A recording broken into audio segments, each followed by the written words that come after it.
تحفظ-ے-دین کا کارواں رواں رواں رواں رواں رواں رواں رواں رواں رواں رواں تحفظ-ے-دین کا کارواں رواں رواں علماء کا ساتھ دو آؤ سب کے سب یہاں علماء کا ساتھ دو آؤ سب کے سب یہاں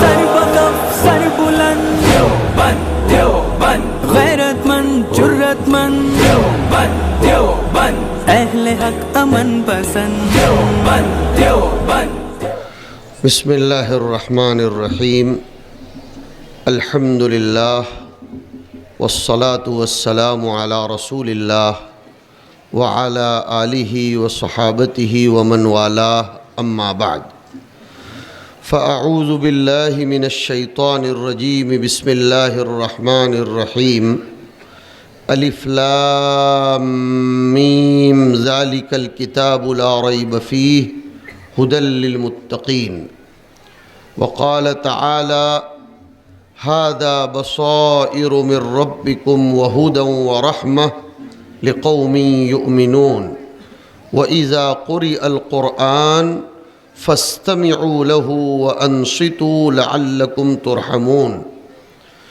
وقال جل مجده يا أيها الناس قد جاءتكم موعظة من ربكم وشفاء لما في الصدور وهدى ورحمة للمؤمنين قل بفضل الله وبرحمته فبذلك فليفرحوا هو خير مما يجمعون صدق الله العظيم وقال النبي صلى الله تعالى عليه وآله وسلم إن الله تعالى ليرفع بهذا الكتاب أقواما ويضع به آخرين أو كما قال عليه الصلاة والسلام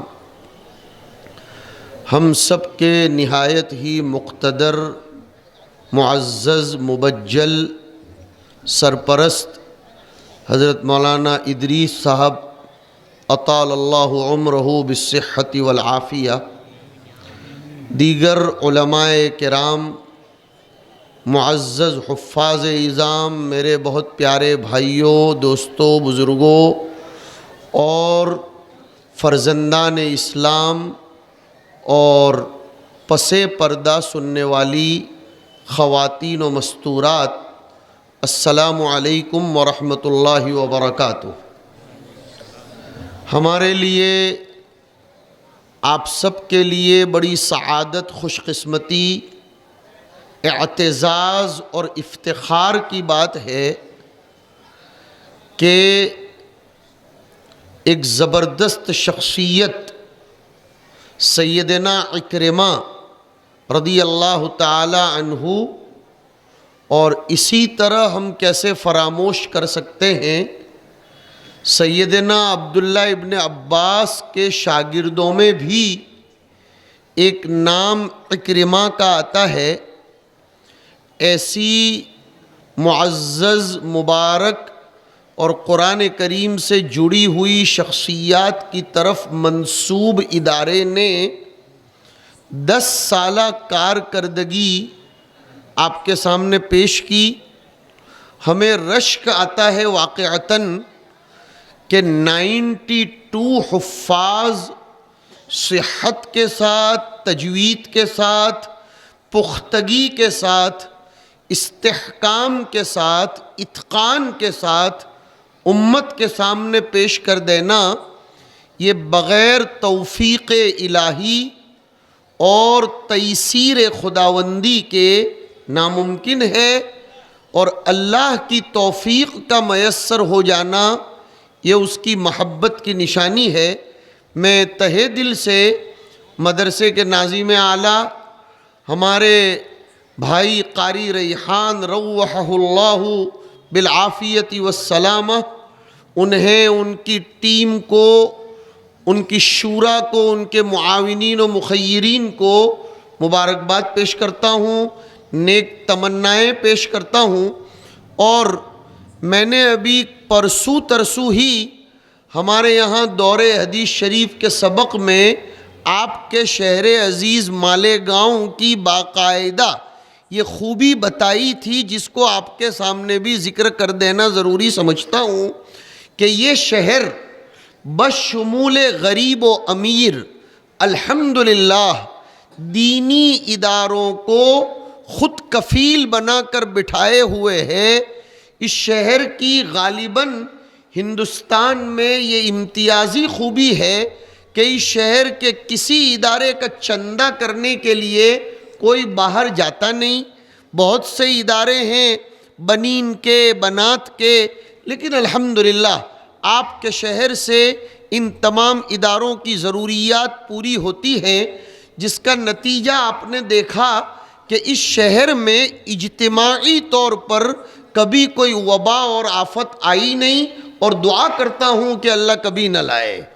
سب سے پہلے کورونا کو ہندوستان میں سے آپ ہی نے رخصت کیا، اور ماشاءاللہ محرم سے پہلے میں دیکھتا ہوں کہ بہت اطمینان کی زندگی آپ گزار رہے ہیں، اور یہاں یومیہ کسب قوت کے لیے محنت کرنے والے افراد ہونے کے باوجود کبھی اس شہر کی طرف سے میڈیا پر یا پرسنلی وللہ الحمد علی ذالک یہ آواز نہیں آئی کہ یہاں کا مسلمان کوئی پریشانی سے گزر رہا ہے۔ چھوٹی موٹی پریشانی تو انسان کی زندگی میں لگی ہوئی ہے۔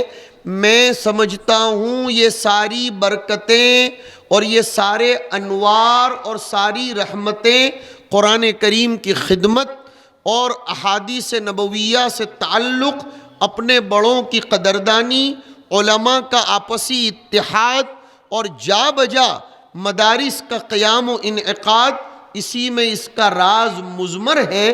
اسی لیے میں نے قرآن کریم کی آیت پڑھی۔ اللہ رب العزت قرآن کریم کا عجیب تعارف کراتا ہے۔ میں اپنے مطلب کی طرف بڑھ رہا ہوں۔ 9:45 بجے تقریباً مجھے اپنی بات ختم کرنی ہے۔ تقریباً کا لفظ اس لیے بول رہا ہوں، شاید 2-4 منٹ آگے یا پیچھے بھی ہو سکتے ہیں۔ حضرت مولانا کی تائید اور توثیق اس مدرسے کو ملی۔ میں ہمارے بھائی ریحان سلمہ سے کہہ رہا ہوں کہ جب آپ رپورٹ پیش کر رہے تھے تو مولانا نے فرمایا یہ لوگ بڑی محنت کرتے ہیں، اللہ قبول فرمائے۔ میں سمجھتا ہوں اس میں وصولی ہو گئی، ماشاءاللہ۔ یہ بہت بڑی بات ہے کہ ایک اللہ والا، اتنا بڑا معمر اور تجربہ کی ہوئی شخصیت، جنہوں نے اپنے اللہ سے اپنے تعلق کو شب و روز جوڑا، وہ یہ گواہی دے دیں۔ حدیث شریف میں آتا ہے انتم شہداء اللہ فی الارض، کہ جو اچھے لوگ ہوتے ہیں، انتم کا میں خصوصی ترجمہ کر رہا ہوں، جو اچھے لوگ ہوتے ہیں، خدا کے مقرب ہوتے ہیں، وہ کسی چیز کے اچھے ہونے کی گواہی دے دیں، وہ انشاءاللہ عند اللہ مقبول ہے، اور اگر وہ کسی چیز کے برا ہونے کی گواہی دے دیں تو پھر وہ خطرے سے خالی نہیں۔ حضور اکرم صلی اللہ علیہ وسلم کے سامنے سے ایک جنازہ گزر رہا تھا۔ حضور نے اس کو دیکھ کر، آپ نے اس کو دیکھا، صحابہ کرام نے اس جنازے کے بارے میں اچھائی بیان کی۔ حضور نے فرمایا وجبت، صرف وجبت فرمایا۔ دوسرا ایک جنازہ گزرا، وہ محل کلام تھا وہ جنازہ، اس کے بارے میں کچھ تبصرے ہوئے، حضور نے فرمایا وجبت۔ صحابہ نے فرمایا کیا وہاں بھی آپ نے وجبت فرمایا، یہاں بھی وجبت فرمایا؟ ارشاد گرامی قدر صادر ہوا کہ پہلے جنازے کے لیے وجبت الجنت اور دوسرے جنازے کے لیے وجبت النار، اور پھر اس کی وجہ ارشاد فرمائی کہ انتم شہداء اللہ فی الارض، کہ جس کا ترجمہ اردو میں کسی شاعر نے کیا ہے، اس کا صرف ایک مصرع سناؤں، زبان خلق کو نقار اے خدا سمجھو۔ اللہ تعالیٰ اپنی مخلوق کی زبانی، اور وہ بھی اچھوں کی زبانی، کسی کی ویسے ہی تعریف، تائید و توثیق نہیں کرواتا، اور اچھے لوگ کرتے بھی نہیں، اس لیے کہ انہیں اللہ کے یہاں جواب دینا ہوتا ہے۔ میرے بھائیوں، آج کا دن بڑی خوشی کا دن ہے کہ 10 سالہ کارکردگی میں 92 حفاظ اور 200 سے زائد پارے ختم کرنے والے، اور سب سے بڑا آنکڑا جب میں نے سنا کہ 905 طلبہ اس وقت زیر تعلیم ہیں، یہ بہت بڑی مقدار ہے۔ انشاءاللہ اللہ کے یہاں یہ مقبولیت کی نشانی ہے۔ اللہ تعالیٰ نظر بد سے بچائے، استقامت نصیب فرمائے، اور شرط صحت کے ساتھ ساتھ شرط بقا سے بھی الی آخری ہی، جب تک کہ قیامت قائم نہ ہو تب تک اس کو چلاتا رہے۔ میرے بھائیوں، یہ جو ابھی لاک ڈاؤن کا زمانہ گزرا، اس سے پہلے بھی جو کچھ حالات آئے، حقیقت بات یہ ہے کہ اس امت نے قرآن کریم سے اپنا جیسا شغف، تعلق اور وابستگی قرآن کریم کے الفاظ سے، اس کے پیغام سے، اس کی ہدایات سے رکھنا چاہیے ویسا نہیں رکھا۔ دیکھو سیدھی بات ہے، ہم نے سرکاری گائیڈ لائن پر ہاتھ دھونا، ماسک پہننا، یہ کرنا وہ کرنا، ماشاءاللہ عمل کیا، کرنا چاہیے، لیکن اللہ کی گائیڈ لائن جو پہلے ہی پارے میں اللہ تعالیٰ ارشاد فرماتے ہیں ذالک الکتاب، کہ یہ قرآن کریم، میں بہت بچا کر آگے بڑھنا چاہ رہا ہوں اس لیے کہ وقت کم ہے، یہ قرآن کریم اگرچہ تمہارے سامنے صفحات کی شکل میں موجود ہے، یہ تو اللہ کی مہربانی ہے کہ اس نے اتنے مقدس ترین کلام کو تمہارے سامنے رکھ دیا کہ تم اپنی تپائیوں پر، اپنے رحل پر، اپنے تکیے پر، اپنی گود میں لیے اس کو پڑھ لیتے ہو بآسانی، وضو و غسل کر کے اس کی تلاوت کا شرف و سعادت حاصل کرتے ہو۔ ورنہ یہ کتاب تو ذالکہ ہے، اس کی عظمت اور اس کا تقدس اور اس کی گرامائیگی یہ اتنی زبردست ہے کہ وہ اس قابل نہیں ہے کہ تمہارے ہاتھوں میں اتنی آسانی سے آ سکے۔ یہ تو ذالکہ ہے، بہت دور کی چیز ہے، لیکن ہماری مہربانی ہے کہ اسے ہم نے تمہارے ہاتھوں میں پکڑوا دیا۔ چھوٹا بڑا بچہ، عورت، غریب، امیر، بوڑھا، جوان، توانا، ضعیف، سب اس کو لیے ہوئے پڑھ سکتا ہے۔ لیکن اصل بات یہ ہے ذالک الکتاب، اگر کوئی پڑھنے کی چیز ہے، اگر کوئی مطالعے کی چیز ہے، اگر کوئی تلاوت کی چیز ہے، اگر کوئی انسانی دستور بنائے جانے کے قابل، کانسٹیٹیوشن، سنویدھان اور دستور بنائے جانے کے قابل کوئی کتاب ہے، ذالک الکتاب۔ دنیا کے دستور تو بدل جاتے ہیں، حکومتوں کے آنے سے، حالات کے بدلنے سے، ارباب سلطنت کے ادھر ادھر ہونے سے کانسٹیٹیوشن بدلتا ہے، اور ایک قوم کے ہاتھ میں ملک ہو، دوسری قوم کے ہاتھ میں آئے، کسی ملت کے ہاتھ میں، کسی نظریے کے حاملین کے ہاتھ میں اگر دستور و کانسٹیٹیوشن ہو، دوسرے لوگ جب آتے ہیں اس کو بدلنے کی کوشش کرتے ہیں۔ لیکن یہ کتاب ایسی ہے لا ریب فیہ، اور ارشاد فرمایا لا یأتیہ الباطل من بین یدیہ ولا من خلفہ تنزیل من حکیم حمید۔ اس لا یأتیہ الباطل من بین یدیہ ولا من خلفہ میں عجیب و غریب نکتہ مفسرین نے لکھا ہے کہ شیطان اگرچہ قسمیہ انداز میں یہ کہتا ہو کہ لآتینہم من بین ایدیہم ومن خلفہم وعن ایمانہم وعن شمائلہم، شیطان نے یہ اللہ کے سامنے کہا تھا کہ تیری قدرت ہی سے تو نے مجھ کو ابتلاءً، امتحاناً، اختباراً جو یہ قدرت و پاور دیا تو میں انسانوں پر حملہ کروں گا، انسانوں کو وسوسہ اندازی کروں گا، ان کو غلط ٹھہرانے کی، بھٹکانے کی، راہ کج پر لے جانے کی، اور ان کو پھسلانے کی، پھسلانے کی، دونوں اعتبار سے میں کوشش کروں گا، آگے سے بھی، پیچھے سے بھی، دائیں سے بھی اور بائیں سے بھی۔ لیکن شیطان کے آگے اور پیچھے سے پھسلانے کی اس چیلنج اور اس اعلان کے باوجود اللہ فرماتے ہیں قرآن کریم کے باب میں تو وہ ذرہ برابر ہیر پھیر نہیں کر سکتا۔ فرمایا لا یأتیہ الباطل، نہ تو من بین یدیہ نہ تو ولا من خلفہ۔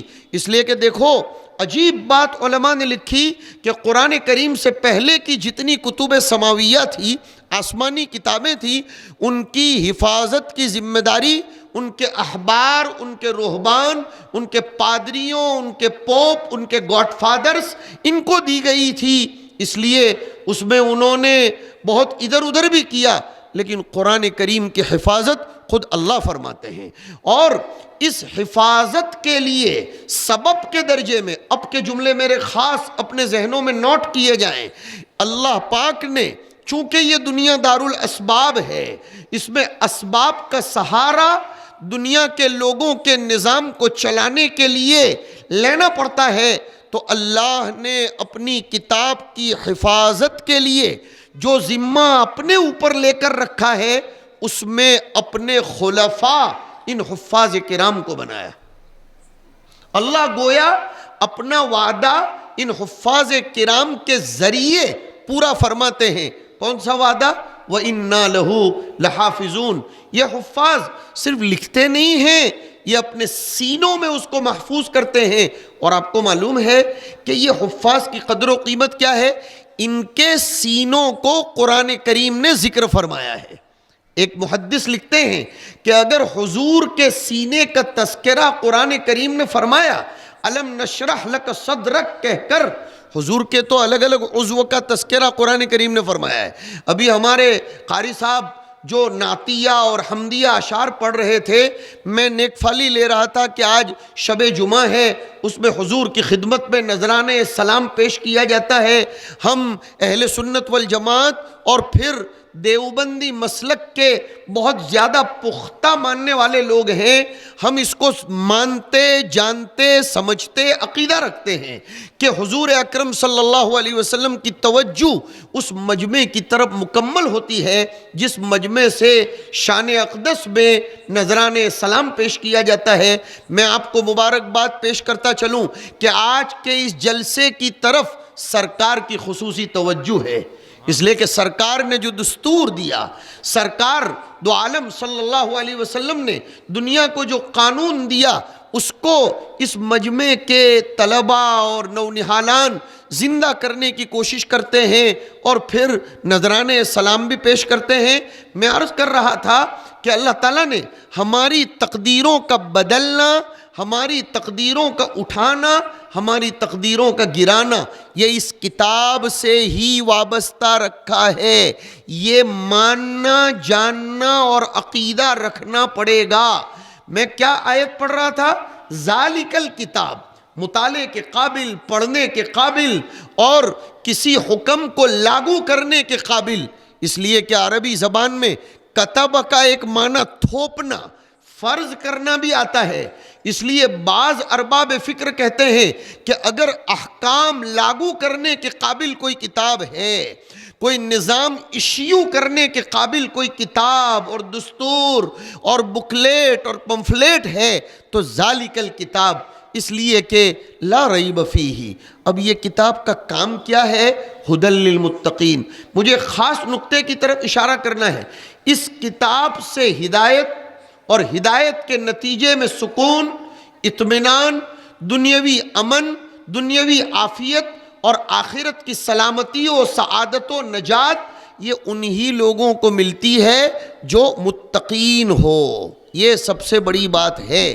اس قرآن کریم کو لوگوں نے پڑھا تو صحیح، غیروں نے بھی پڑھا، اپنوں نے بھی پڑھا، اس پر ریسرچ شاید کسی زمانے میں ہم سے زیادہ غیروں نے بھی کیا، لیکن ان کے حق میں یہ کتاب ہدایت نہیں بن سکی، ان کے حق میں یہ کتاب رہبر نہیں بن سکی۔ کیوں؟ اس لیے کہ انہوں نے اپنے آپ میں تقوی کا مزاج نہیں بنایا۔ اصل میں کسی بھی قوم کی اصلاح کے لیے پہلا اسٹیپ، پہلا قدم اس قوم کا مزاج بنانا ہے۔ ابھی جیسے قاری صاحب کہہ رہے تھے کہ ان کے ایک مدرس صاحب یہ کہہ رہے ہیں کہ مکی دور سے مدرسہ گزر چکا، مدنی دور میں آیا۔ مکی دور میں اللہ کے رسول علیہ السلام نے مزاج بنایا تھا۔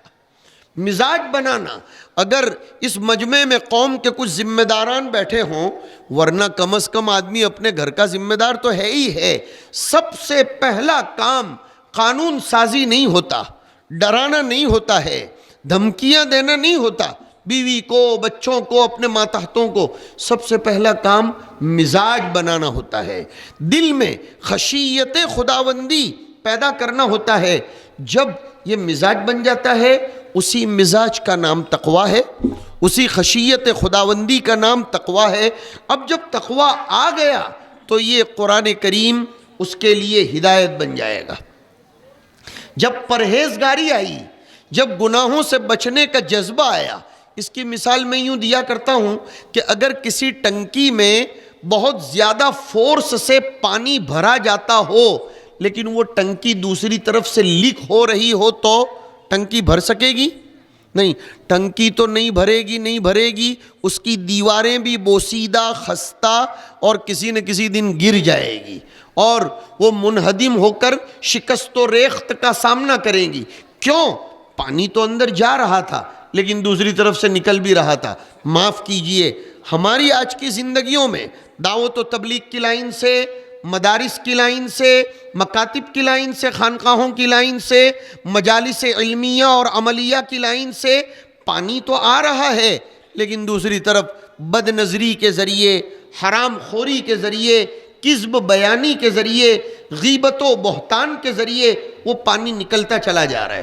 میں آج کے دن بننے والے حفاظ کرام کو یہ خصوصی تشکیل، تلقین، تاکید اور توثیق اور توصیہ کرتا ہوں کہ آج سے آپ کی ذمہ داری بڑھ گئی ہے، اس لیے کہ آپ کے سینے کو اللہ نے اپنے زبردست خزانے کے رکھنے کے لیے منتخب فرمایا۔ اب آپ ان لوگوں میں شامل ہو گئے جن کے بارے میں فرمایا ثم اورثنا الکتاب الذین اصطفینا من عبادنا، آپ اللہ کے سلیکٹڈ بندے بن گئے۔ یہ زمانہ الیکشن کا ہے اور اس میں بھی ادھر ادھر ہوتا ہے لیکن یہ تو سلیکشن ہے اور وہ سلیکشن اللہ رب العزت کر رہے ہیں۔ اور پھر اورثنا الکتاب، اس لیے بعض لوگوں نے لکھا کہ حافظین قرآن، حاملین قرآن یہ اللہ کے نظام کے وارث ہیں۔ اللہ مبارک کرے اور اس کتاب کو اپنی زندگی میں مشعل راہ بنانے کے لیے ہم سب کو قبول فرمائے۔ میرے بھائیوں، میں آخری 2-3 منٹ میں یہی کہوں گا، ہمیں اس کتاب کی طرف عود کرنا پڑے گا، صرف تلاوتاً نہیں بلکہ اس کے پیغام کو اپنی زندگیوں میں لانا پڑے گا۔ وہ کیا کہہ رہا ہے، کس موقع پر، وہ کون سا انداز تخاطب اپنا کر، کس حکمت کے ساتھ ہمیں کون سے میدان میں کون سی رہبری کرتا ہے، اس لیے کہ اس کتاب کا یہ 2 ٹوک اعلان ہے وَلَا رَطْبٍ وَلَا يَابِسٍ إِلَّا فِي كِتَابٍ مُبِينٍ، کوئی گوشہ اس نے ایسا نہیں چھوڑا ہے جو کتاب مبین میں موجود نہ ہو۔ لیکن اگر آپ کہو ہمیں تو سب نظر نہیں آتا تو میں اس کی مثال یہ دے دیتا ہوں، سمندر میں سیپ بھی ہے، صدف بھی ہے، گوہر بھی ہے اور مختلف قسم کی مچھلیاں بھی ہیں، لیکن ان سب کو دیکھ پانا ہر ایک کے بس کی بات نہیں ہے، اس کے لیے کچھ پابندیاں کرنی پڑتی ہیں، ایسے چشمے لگانے پڑتے ہیں، ایسا جاکٹ پہننا پڑتا ہے، اتنی گہرائی میں اترنا پڑتا ہے۔ جو اوپر تیرتا رہے گا تو صرف وہ تر ہوگا، اس کو تبرید کا فائدہ ہوگا، اس کو ٹھنڈک ملے گی۔ تو جو قرآن شریف کی صرف تلاوت کرتا رہے گا تو اس کو کچھ نہ کچھ فائدہ تو ہوگا، لیکن جو جتنا اندر گہرا اترتا چلا جائے گا وہ کسی مشن کو لے کر چلے گا۔ تو آج کے اس جشن سے میں مشن کی دعوت دیتا ہوں کہ قرآنی مشن کو اپنی زندگیوں میں اپنائیں، اور اس شہر میں ماشاءاللہ بہت سے حلقات تفسیر کے بھی منعقد ہوتے ہیں، اس میں بھی آپ شرکت کی کوشش کریں، اس مدرسے کو اور پروان چڑھانے کے لیے محنت کریں۔ اللہ تعالیٰ آپ سب کی محنتوں کو، کاوشوں کو، انفاق کو بے انتہا قبول فرمائے۔